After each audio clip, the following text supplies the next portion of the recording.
एक बार फिर से आप सभी का स्वागत है।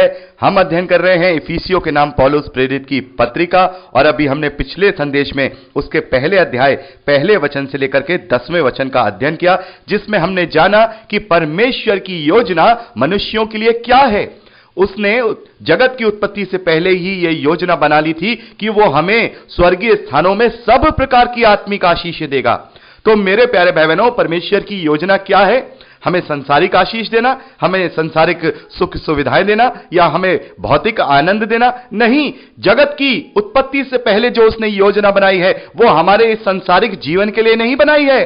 जैसा कि बहुत सारे मसीह भाई बहन ऐसा सोचते हैं कि परमेश्वर हमारे इन यहां के दुखों को दूर कर देगा, यहां की तकलीफों को दूर कर देगा, हमें वो चंगाई दे देगा। निश्चित तौर पे देगा, वो तो देगा ही, लेकिन उसकी योजना ये देने की नहीं है। ये तो एक पार्ट है, लाइफ का पार्ट है, ये चलेगा और खत्म हो जाएगा।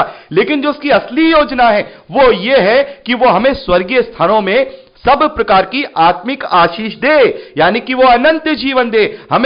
हमें वो अपने साथ रखे, उसकी सहभागिता में हम रहें हमेशा हमेशा के लिए। और प्रभु यीशु मसीह ने क्या कहा यूहन्ना का सुसमाचार 14वें अध्याय में? क्या कहा? मैं जाता हूं, मेरे पिता के घर में बहुत सारे स्थान हैं, मैं जाता हूं, मैं वहां पर उन्हें तैयार करता हूं, मैं फिर आऊंगा तुम्हें लेने के लिए, ताकि तुम मेरे साथ वहां रह सको। तो मेरे प्यारे भाई बहनों, परमेश्वर की ये भला अभिप्राय, ये योजना मेरे और आपके लिए है कि हम उस अनंत जीवन में हमेशा हमेशा के लिए रहें। परमेश्वर की योजना तो यह है, और हम कौन सी योजना को लेकर के चल रहे हैं? 70-80 साल की जिंदगी की योजना को लेकर चल रहे हैं, यहां की बातों को लेकर चल रहे हैं जो नाशवान हैं। जब हमें पता है कि हमारा जीवन यहां का नहीं है, जब हमें पता है कि हमारी आत्मिक आशीष, हमारी असली आशीष यहां की नहीं है, तो फिर हम यहां की आशीषों के पीछे क्यों भागते हैं? यहां की आशीषों के पीछे हम क्यों भागते हैं? दुनियावी आशीषों को लेकर ही हम परमेश्वर के प्रेम की कसौटी को क्यों तोलते हैं? क्यों हम परमेश्वर के प्रेम को इस संसार की आशीषों से तोलते हैं? यहां तो पौलुस कह रहे हैं कि परमेश्वर की यह योजना वो है जो स्वर्गीय स्थानों में हर प्रकार की आशीष दे, हर प्रकार की आत्मिक आशीष दे। तो मेरे प्यारे भाई बहनों, परमेश्वर की असली योजना यही है। जैसा कि हम पढ़ते हैं यिर्मयाह नबी की पुस्तक उसका 29वां अध्याय और उसके 11वें वचन में परमेश्वर वहां पर कहते हैं, क्योंकि यहोवा की यह वाणी है कि जो कल्पनाएं मैं तुम्हारे विषय में करता हूं उन्हें मैं जानता हूं, वे हानि की नहीं वरन कुशल की ही हैं, और अंत में तुम्हारी आशा पूरी करूंगा। इस विषय में मैं आपको बहुत समझा चुका हूं अच्छे से कि परमेश्वर की ये जो कल्पनाएं हैं, ये जो योजनाएं हैं, वो हमारे लाभ की हैं, और वो जानता है हमारे लिए क्या लाभ है। हमारे लिए लाभ क्या है? ये 70-80 साल की जिंदगी में अच्छी तरह से जिंदगी को गुजार लेना, या फिर अनंत जीवन में हमेशा हमेशा बिना किसी पीड़ा के, बिना किसी मृत्यु के, वहां पर बिना किसी आंसू के जीना। क्या योजना परमेश्वर की होनी चाहिए मेरे और आपके लिए? कौन सी योजना परमेश्वर बनाएगा? वो ये योजना बनाएगा कि मैं और आप हमेशा हमेशा सुखी रहें, मैं और आप हमेशा हमेशा परमेश्वर की सहभागिता में रहें, मैं और आप प्रभु यीशु मसीह में उसके प्रेम में निर्दोष और पवित्र ठहरे, ताकि हम उसके लेपालक के पुत्र और पुत्रियां कहलाएं। ये उसके लिए हमारे लिए उसकी योजना है। हमारे संसारिक जीवन के विषय में वो ज्यादा नहीं सोचता, लेकिन जब हम मांगते हैं तो वो हमारी हर एक कमी घटी को पूरा जरूर करता है, ताकि हमारा ये जो सफर है, इस दुनिया का जो ये सफर है, वो आसान हो जाए। वो इस बात को भले ही करता है, लेकिन उसकी योजना ये नहीं है मेरे प्यारे भाई बहनों। उसकी योजना ये है कि हम अनंत जीवन को पाएं, हम उस अनंत जीवन को पाएं, ये उसकी इच्छा है। तो मेरे प्यारे भाई बहनों, उसकी इच्छा को हम अपने जीवन में समझें, उसकी इच्छा को हम अपने जीवन में समझें। यदि आज हमें कुछ नहीं मिल पा रहा है, यदि आज हम कुछ गेन नहीं कर पा रहे हैं, तो कोई बात नहीं है। यदि आज हमारे पास 1 करोड़ रुपया हो और हमारे पास चाहे कुछ ना हो, फिर भी हमारा जीवन चलेगा, फिर भी हमें यह सफर काटना है, तो फिर इस बात के लिए इतने परेशान क्यों हो कि हमारे पास क्या है या हमारे पास क्या नहीं है, हमारा फ्यूचर क्या होगा, हमारे बच्चों का फ्यूचर क्या होगा? अरे उस फ्यूचर के विषय में सोचिए। जो फ्यूचर अगर एक बार खराब हो गया तो उस फ्यूचर को सही करने वाला इस धरती पर कोई दोबारा यीशु मसीह नहीं आएगा। एक बार वो आ गया, उसने बलिदान कर दिया अपनी योजना के तहत, मुझे और आपको उस स्वर्गीय स्थानों में सब प्रकार की आत्मिक आशीष का वादा दे दिया। और वादा किया उसने, बयाने में हमें आत्मा भी दे दिया। उस एग्रीमेंट का आत्मा उसने, माफ कीजिएगा, उस एग्रीमेंट का जो बयाना है वो हमें आत्मा के रूप में उसने दे भी दिया है, जो हम अपने जीवन में महसूस करते हैं। तो यहां पर मेरे प्यारे भाई बहनों, जो परमेश्वर ने योजना बनाई है वो मेरे और आपके लिए भले की है, वो लाभ की है, वो हानि की नहीं। और वैसे भी उसने ये कह दिया है, अभी हमने पढ़ा यिर्मयाह उसके 29:11 में, कि अंत में मैं तुम्हारी आशा पूरी करूंगा। तो मुझे और आपको अपनी आशा के विषय में सोचना है कि मेरी और आपकी आशा क्या है, मेरे और आपका मोटिव क्या है। वो मेरा और आपका मोटिव पूरा कर देगा। यदि इस धरती को जीना ही हमारा मोटिव है, हमारी आशा है, तो वो हमारे धरती के जीवन को भी सही कर देगा। लेकिन अगर हमारा मोटिव, हमारा जो आशा है वो अनंत जीवन की है, तो निश्चित तौर पे वो अपनी कल्पनाओं को, जो उसने योजनाएं बनाई हैं, वो हमारे जीवन में पूरी करेगा और हम अनंत जीवन में प्रवेश करने पाएंगे। तो मेरे प्यारे भाई बहनों, जैसा मैंने आपको पिछले संदेश में बताया कि परमेश्वर का मास्टर प्लान क्या है, वो मैं आपको समझाऊंगा।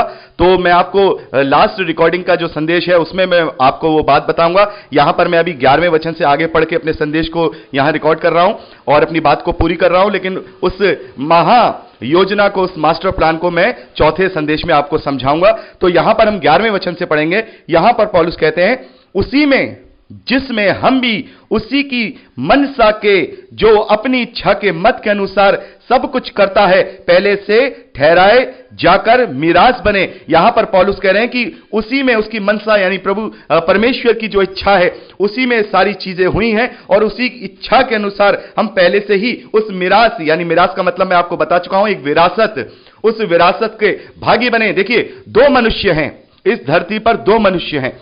एक धरती पर वो मनुष्य है जिसका पिता नहीं है। संसारिक मनुष्यों में किसका कोई पिता नहीं है। दो मनुष्य ऐसे हैं जिनका कोई संसारिक पिता नहीं है।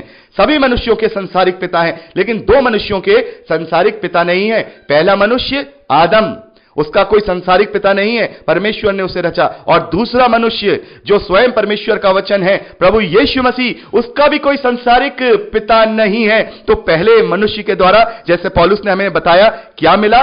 मृत्यु मिली। और दूसरे मनुष्य, दूसरे आदम के द्वारा हमें क्या मिला?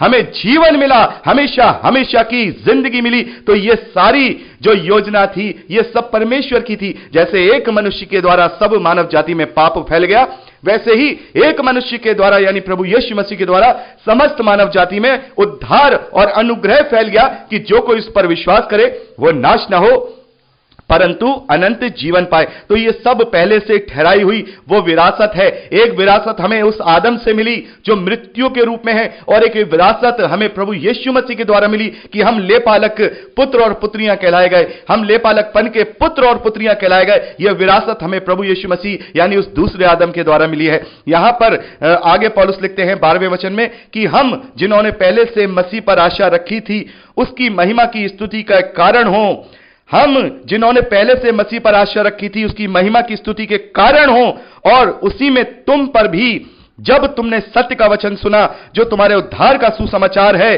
और जिस पर तुमने विश्वास किया, प्रतिज्ञा किए हुए पवित्र आत्मा की छाप लगी, वह उसके मोल लिए हुओं के छुटकारे के लिए हमारी मिरास का बयाना है। हालेलुया, कि उसकी महिमा की स्तुति हो। जैसा भी मैंने आपको कहा, ये उस मिरास का बयाना है, यह पवित्र आत्मा। यहां जो कोई भी प्रभु यीशु मसीह पर विश्वास करता है, पौलुस कह रहे हैं, प्रतिज्ञा किए हुए पवित्र आत्मा की छाप लगी।